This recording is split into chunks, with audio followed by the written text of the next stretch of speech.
there is so little evidence from that time of what people ate. So we have the pottery, but as to what they would have put in it, or how it was prepared, apart from the fact that we've found the scrapers, I think so much is speculation. In agriculture, I suppose the starting point for that would be the Neolithic axe head. I mean, this was a tool that was used for deforestation right at the beginning of the agricultural period in Britain. So they were clearing the forest areas to encourage the growth of new shoots, and then later for fields of crops. A lot of the crops, the cereal crops, things like spelt and barley, and they had wheat as well, but they were more or less as nature intended. We've had 3,000 years of improving them, making the heads fatter so that we get a denser crop. The simple plough with which they ploughed the fields in the first place to enable the crops to grow, they didn't really need to control them, because I think the challenge was to make them grow at all. That was the problem, getting things to grow at all. So they ploughed the ground first of all, they spread the seed by hand, and they then gathered the crops again by hand using a small sickle or a small knife.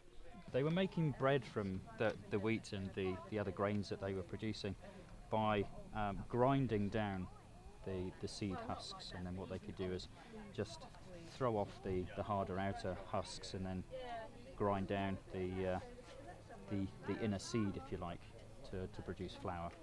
But where we have dug sites of this period of the Metlands crop marks, we find that they stored their crops in small buildings next to the village. They built little rectangular buildings on stilts above ground, and they kept the crops in those boxes, keep them out of the way of damp and out of the way of vermin and so on. So they stored them quite close to their houses in the village, but not actually in the house itself. There were obviously cooking pots where they would have actually cooked meat or vegetables. The meat would have been from animals that they could have killed, possibly deer at the time, where they would have had to have used implements, flint stone implements, to scrape the skins, to take the meat off, cut the meat up, and then it could have been put in the pot and stewed up with water and herbs that they would have gathered from around the place.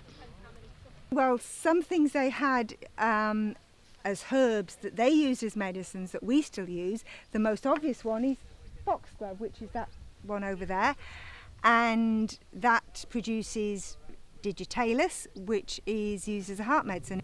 I think it's really interesting to think that if you just drive around Wormingford, there's fields and farmers, there's people like me growing their own crops, and essentially that is exactly what was going on here 3,000, 2,200 years ago. As long as man has been reasonably settled and agricultural, the exact crops might have changed, but in essence I grow crops very much the way my nth generation grandparent would have done.